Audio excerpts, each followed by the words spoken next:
श्री परमात्मने नमः। अष्टवक्र गीता पहिलो प्रकरण। प्राणीको अस्तित्व सूक्ष्म र स्थूल दुई भागमा बाँडिएको छ। सूक्ष्म आत्मा हो जुन अजर, अमर, नित्य, शाश्वत र सनातन छ। शरीर स्थूल हो जुन बिस्तार बिस्तार निर्बल हुन्छ र एक दिन त्यसको अस्तित्व मेटिन्छ। अज्ञानीले स्थूललाई जानेको हुन्छ जुन विनाशशील छ, तर ज्ञानीले स्थूल र सूक्ष्म दुवैका विषयमा ज्ञान हासिल गरेको हुन्छ। जबसम्म सूक्ष्म र स्थूलको ज्ञान प्राप्त हुन सक्दैन त्यस समयसम्म भ्रमको बन्धन रहेको हुन्छ। मन आसक्तिका वशमा परेको हुन्छ। यो आसक्तिको मुख्य कारण अहङ्कार हो।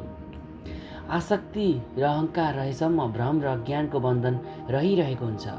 यही अज्ञानले मुक्तिको मार्गमा व्यवधान उत्पन्न गराउँछ र यसैको प्रभावले जीव जन्म र मृत्युको चक्रमा परेर भयानक यातना सहिरहेको हुन्छ।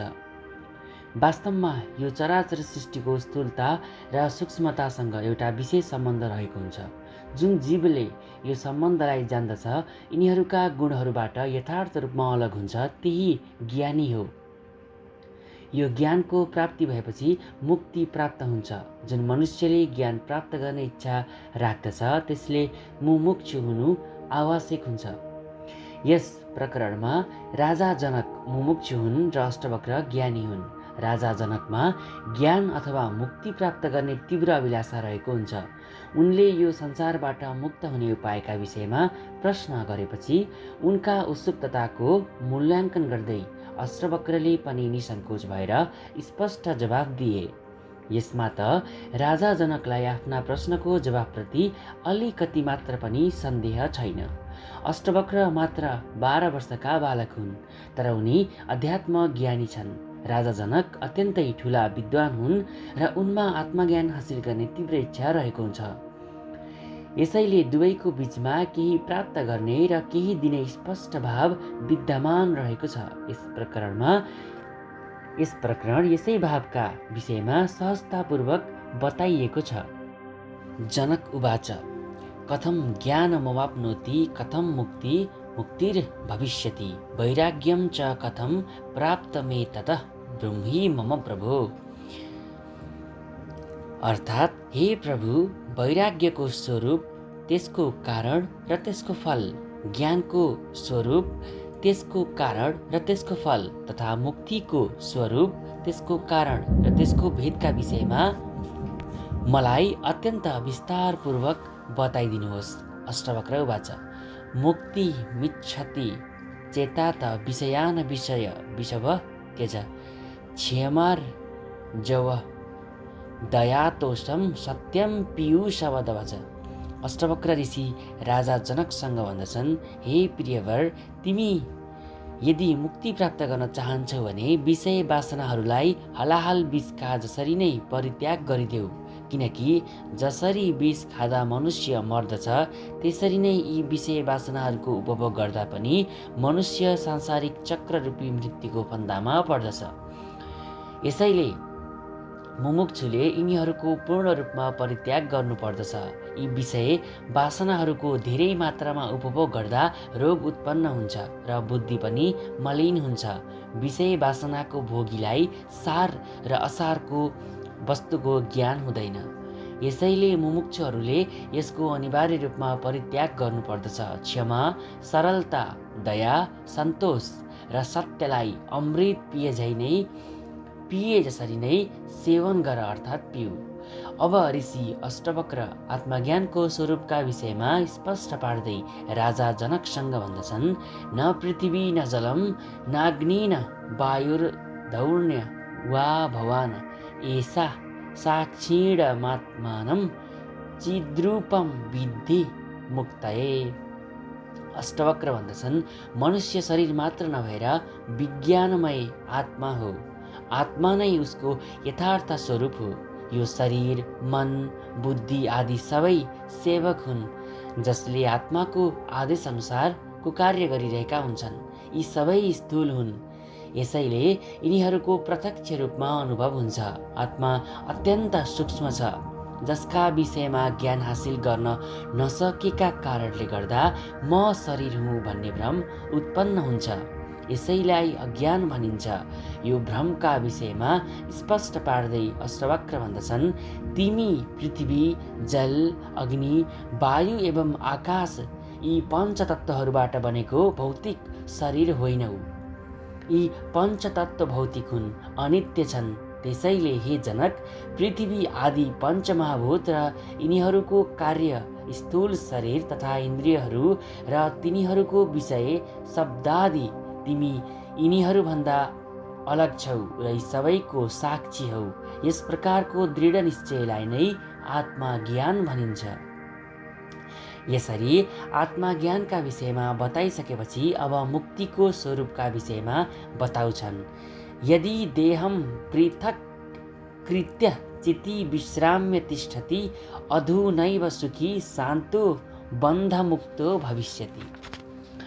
हे राजन, जब तिमीलाई आत्मा यो पञ्चभौतिक शरीरभन्दा पूर्ण रूपमा अलग भएको अनुभूति हुन्छ र आफ्नो आत्मामा मनलाई एकाग्र गरेर अवस्थित हुन्छौ, त्यस समयमा तिमीलाई सुख र परम शान्ति प्राप्त हुन्छ।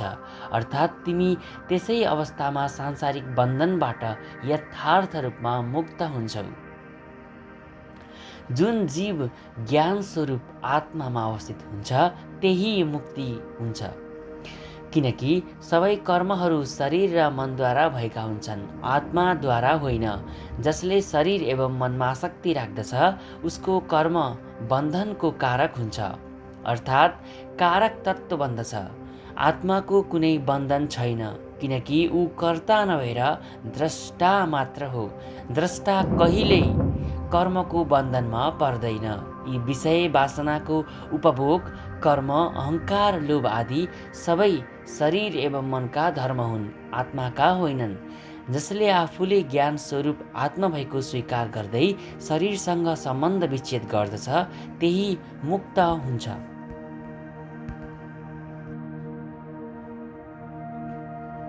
न त्वं विप्रादिको वर्णो नाश्रमी नाच्य गोचर, असङ्गोसी निराकारो विश्व साक्षी सुखी भव। हे जनक, तिमी ब्राह्मण, क्षत्रिय, वैश्य, शूद्र आदि कुनै पनि जातिका होइनौ, न तिमी वर्णाश्रम आदिका धर्महरूका आश्रयमा रहन्छौ। तिमी न त आँखा आदि इन्द्रियहरूका विषय नै हौ, अर्थात् इन्द्रियहरूका माध्यमद्वारा तिम्रो यथार्थ स्वरूपको ज्ञान हुन सक्दैन। तर तिमी यी सबैका साक्षी हौ र पूर्ण रूपमा अनासक्त छौ। तिमी यथार्थ रूपमा आकार रहित छौ, अर्थात् तिम्रो कुनै निश्चित आकार छैन। तिमी सम्पूर्ण चराचर जगतको साक्षी मात्रै हौ। आफूले आफूलाई यस प्रकारको अनुभव गरेपछि तिमी सुखी हुनेछौ, अर्थात् सांसारिक बन्धनबाट मुक्त हुनेछौ। धर्माधर्मो सुखम दुःखम मानसानि न ते विभो, न कर्तासि न भोक्तासि मुक्त एवासि सर्वदा। हे राजन, धर्म र अधर्म एवं सुख र दुःख यी सबै मनका धर्म हुन्, अर्थात् यी सबै मनको कार्य अन्तर्गत पर्दछन्। सर्वव्यापक आत्माको यिनीहरूसँग कुनै किसिमको सम्बन्ध रहेको हुँदैन। तिम्रो स्वरूप व्यापक छ, यी सबै तिम्रो स्वरूपका धर्म होइनन्, तर यी सबै छोपिएका मनका धर्म हुन्। त्यसकारण तिमी न कर्ता हौ र न भोक्ता हौ, तिमी त सधैँ मुक्त स्वरूप रहेका छौ। एको द्रष्टासि सर्वस्य मुक्त प्रायोसि सर्वदा, अयमेव हि ते बन्धो द्रष्टारं पश्यसि तरम्। हे राजन, तिमी एकमात्र सबैका द्रष्टा हौ र सधैँ मुक्त स्वरूप रहेका छौ। तर तिमीले आफूलाई बिर्सिदिएर सधैँ अर्कालाई नै सबैको द्रष्टा मान्दछौ। यसैले गर्दा तिमी सांसारिक बन्धनमा परिरहेका छौ। अहम कर्तेत्य हम मान मका कृष्णा हि दंशितम, नाहम कर्तेति विश्वा सामृतम पित्वा सुखी भव। हे जनक, म यो कर्मको कर्ता हुँ एवं मैले यसको फल उपभोग गर्नेछु। यस प्रकारको जुन अहङ्कार रूपी अत्यन्त विशाल कालो वर्ण भएको सर्प रहेको छ, यसै सर्पद्वारा डसिएका कारणले गर्दा सम्पूर्ण संसार जन्म र मृत्यु रूपी सांसारिक चक्रमा घुमिरहेको छ र तिमी पनि यो अहङ्कार रूपी सर्पद्वारा डसिएका छौ। त्यसैले तिमीलाई आफूले कर्ता र भोक्ता मानिरहेका छौ। त्यो अहङ्कार रूपी सर्पको विष झार्नका लागि जब तिमीले म कर्ता होइन यस प्रकारको दृढ निश्चय रूपी अमृत पिउनेछौ, त्यसपछि तिमी अत्यन्त सुखी अर्थात् आनन्दित हुनेछौ। यस बाहेक कुनै पनि उपायबाट तिमी सुखी हुन सक्दैनौ। एको विशुद्ध बोधो हमिति निश्चय वहिनाम प्रज्ञावाल्या ज्ञानगहनम बीतशोक सुखी भव। हे जनक, जो स्थान समय र वस्तुको सीमाबाट रहित छ, नित्य र व्यापक छ, त्यो निश्चित रूपमा तिम्रो आत्मा नै हो। त्यसकारण हे राजन, म एक अत्यन्त शुद्ध ज्ञान स्वरूप छु। यस प्रकारको दृढ निश्चय रूपी अग्निका माध्यमद्वारा अज्ञान रूपी वनलाई जलाएर अर्थात् पूर्ण रूपमा भस्म गराएर जन्म र मृत्यु रूपी शोक एवं दुःख आदिबाट यथार्थ रूपमा अलग भएका तिमी सुखी हुनेछौ। अर्थात् त्यसपछि तिमीले परम आनन्द प्राप्त गर्नेछौ। यत्र विश्वमिदं भाति कल्पितं रज्जु सर्पवत् आनन्द परमानन्द सबोधस्त्वं सुखम चर। हे राजन, जुन ब्रह्म अर्थात् आत्मामा यो चराचर जगत डोरीमा देखिएको सर्प जस्तै रहेको कल्पना गरिएको छ, त्यो आत्मा आनन्द स्वरूप छ। त्यसकारण हे राजन, अब तिमी निन्द्रावस्थाबाट जागृत अवस्थामा फर्क अर्थात् आफ्ना स्वरूपको अनुभव गर एवं आफ्नो ज्ञान स्वरूपलाई प्राप्त गरेर अत्यन्त सुखपूर्वक संसारमा विचरण अर्थात् घुमफिर गर। मुक्ताभिमानी मुक्तो हि बद्धो बद्धाभिमान्यपि किं वदन्तिह सत्येयं या मति या गतिर्भवेत्। मुक्तिको अभिलाषा गर्ने मनुष्य निश्चित रूपमा मुक्त हुन्छ र बन्धनमा रहेको अभिमान गर्ने मनुष्य निश्चित रूपमा बन्धनमा पर्दछ। किनकि यस संसारमा यो सत्य भनाइ प्रचलनमा रहेको छ, जसमा भनिएको छ, जस्तो मति हुन्छ त्यस्तै किसिमको गति हुन्छ। त्यसकारण हे राजन, तिमीले पनि आफूलाई अत्यन्त शुद्ध ज्ञान स्वरूप र मुक्त स्वरूप सम्झ। आत्मा साक्षी विभु पूर्ण एको मुक्त श्रीदक्रियम असंगो निस्पृहम शान्तो ब्रह्मात् संसारवाणीवत्। हे जनक, बन्धन र मोक्ष दुवै अवास्तविक अर्थात् असत्य हुन्। आफ्ना स्वरूपको ज्ञान नभएका कारणले अर्थात् अविवेकका प्रभावले गर्दा शरीर आदिमा अभिमान गरेर जीवले आफूलाई सांसारिक बन्धनमा पार्दछ र त्यसबाट मुक्त हुने चाहना राख्दछ। यथार्थमा आत्माको स्वरूपमा न त बन्धन रहेको छ र न मोक्ष नै रहेको छ। आत्मा साक्षी हो, एक छ, पूर्ण छ, व्यापक छ, मुक्त छ, ज्ञान स्वरूप छ, क्रिया रहित छ, आसक्ति रहित छ, ममता रहित छ र शान्त छ। भ्रमका प्रभावले गर्दा मात्रै यो सांसारिक जस्तो देखिन्छ। कूटस्थं बोधमद्वैतमात्मानं परिभावय आभासोऽहं भ्रम मुक्त्वा भावं बाह्मथान्तरम्। हे जनक, म भावना हूँ, म अहङ्कार हूँ। यस किसिमको अविवेकका त्याग गरेर जुन बाहिरी पदार्थहरूमा ममता अर्थात् आसक्ति भइरहेको छ, अर्थात् यो मेरो शरीर हो, यो मेरो नाक कान आदि हो, यी सबैमा म र मेरो भन्ने भावनाको पूर्ण रूपमा परित्याग गरेर जुन अन्तरआत्माको सुख र दुःख जस्ता विकारहरू छन्, तिनीहरूमा तिमीले जुन अभिमान अर्थात् अहङ्कार गरिरहेका छौ त्यसको यथार्थ रूपमा परित्याग गरेर आत्मालाई अकर्ता, अविनाशी, अनासक्त, ज्ञान स्वरूप, अकेलो र व्यापक भएको निश्चय गर। देहाभिमान पाशेन चिरं बद्धोऽसि पुत्रक, बोधेहं ज्ञान खड्गेन तन्निष्कृत्यं सुखी भव। हे जनक, देहोहम अर्थात् म शरीर हुँ, यस प्रकारको अभिमान गरेका कारणले तिमी सधैँ धेरै समयदेखि अभिमान रूपी बन्धनद्वारा बाँधिएर रहेका छौ, अर्थात् आफूलाई सांसारिक बन्धनमा पारिरहेका छौ। अब तिमीले ज्ञान रूपी तरबारले त्यो बन्धनलाई काटेर म ज्ञान स्वरूप हुँ, म सधैँ मुक्त छु, यस किसिमको दृढ निश्चय गरेर सुखी हौ, किनकि तिमीमा कुनै पनि समयमा बन्धन रहेको छैन। निसङ्गो निष्क्रियोऽसि त्वं स्वप्रकाशो निरञ्जन, अयभेय हिते बन्ध समाधि तिष्ठसि।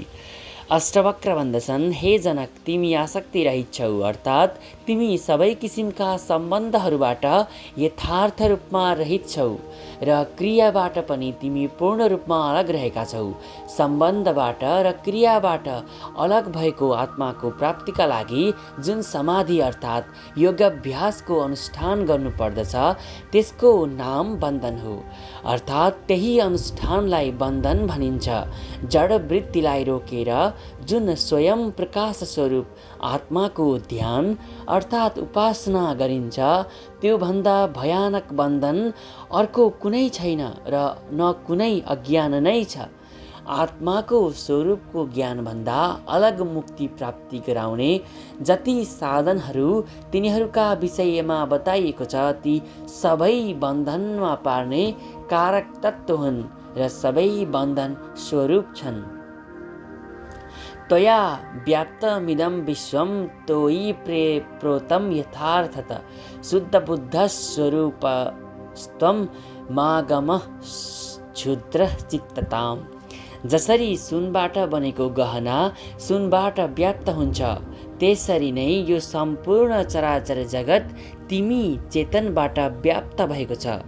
जसरी मालाको धागोमा सबै दाना उनिएका हुन्छन् त्यसरी नै यो चराचर जगत तिम्रो चेतन रूपी धागोमा उनिएको छ। यथार्थमा जगत असत्य छ, जगतको आफ्नो कुनै अस्तित्व छैन, तर तिम्रो सङ्कल्पबाट यो जगत उत्पन्न हुन्छ र तिम्रो सङ्कल्प निवृत्त भएपछि यो जगत पनि निवृत्त हुन्छ। तिमी आफ्नो अत्यन्त पवित्र ज्ञानमय स्वरूपमा अवस्थित रहेका छौ। त्यसकारण यसका विपरीत चित्तवृत्तिलाई पूर्ण रूपमा परित्याग गरिदेऊ। निरपेक्षो निर्विकारो निर्भर शीतलाशय, अगाध बुद्धि र क्षुब्धो भव चिन्मात्र वासना। तिमी अभिलाषा रहित छौ, विकार रहित छौ, परमात्मा स्वरूप छौ, अर्थात् तिमी पूर्ण रूपमा सक्षम एवं आफैमा निर्भर रहेका छौ। शान्ति र मुक्तिको स्थान हौ। तिमी बुझ्न नसकिने ज्ञानमय बुद्धि रूपी छौ। अविवेकको हलचलबाट यथार्थ रूपमा अलग रहेका छौ। त्यसकारण तिमी ज्ञान स्वरूपमा मात्र अवस्थित रहने हौ। साकार मनिर्तम विधिम निराकारम तु निश्चलम, एतत् पदेशेन न पुनर्भव सम्भव। हे जनक, जुन साकार रूपी शरीरादि रहेका छन् तिनीहरूलाई असत्य सम्झ। जुन असत्य भएर बन्धनको कारक तत्त्व बन्दछ त्यही विष जसरी नै त्याग गर्न योग्य हुन्छ। जुन निराकार आत्मतत्त्व छ त्यो निश्चल एवं नित्य छ। श्रुतिका अनुसार नित्य विज्ञानमानन्दम ब्रह्म, अर्थात् आत्मा नित्य विज्ञानमय र आनन्द स्वरूप छ। त्यही आत्मा तत्त्वमा यथार्थ रूपमा अवस्थित भएपछि तिमीले फेरि यो जन्म एवं मृत्युरूपी सांसारिक चक्रमा घुमिरहनु पर्ने छैन, अर्थात् सांसारिक बन्धनबाट पूर्ण रूपमा मुक्त हुनेछौ। येथै वा दर्शमध्यस्ते रूपेन्तं परितस्तु स तथैवास्मि शरीरेन्तं परितः परमेश्वर। हे जनक, जसरी ऐनामा प्रतिबिम्ब रूपी जुन शरीर रहेको छ त्यसको भित्र, बिचमा र बाहिर अर्थात् चारैतिर ऐना व्याप्त भएर अवस्थित रहन्छ, अर्थात् त्यो प्रतिबिम्ब ऐनामा देखिन्छ मात्र, स्वरूपबाट सत्य हुँदैन। त्यसरी नै आफ्नो आत्मामाथि राखिएको जुन शरीर छ त्यसको भित्र, बिचमा र बाहिर अर्थात् चारैतिर चेतना आत्मा पूर्ण रूपमा व्याप्त भएर रहेको छ। हे राजन, जसरी कल्पना गरिएका पदार्थको आफ्नो अधिपतिभन्दा अलग कुनै अस्तित्व रहँदैन, त्यसरी नै शरीर आदिको पनि आत्माकै अस्तित्वको आधारमा अस्तित्व भएको जस्तो देखिएको हो। यथार्थमा यो पनि सत्य होइन। एकम सर्वगतम व्योम बहिरन्त यथा घटे नित्यम निरन्तरम ब्रह्म सर्वभूत गणे तथा। जसरी सबैतिर पूर्ण रूपमा व्यापक भएको एकमात्र आकाश घडामा बाहिर र भित्र यथार्थ रूपमा अवस्थित रहेको हुन्छ, त्यसरी नै नित्य निरन्तर रूपमा परब्रह्म परमात्मा सबै जीव मात्रका शरीरमा अवस्थित हुनुभएको छ। यस यथार्थलाई आत्मसात गरेर सुखपूर्वक विचरण अर्थात् घुमफिर गर। यसरी नारायण शर्माद्वारा नेपाली भाषामा अनुदित अष्टवक्र गीताको पहिलो प्रकरण पूर्ण भयो। ओम।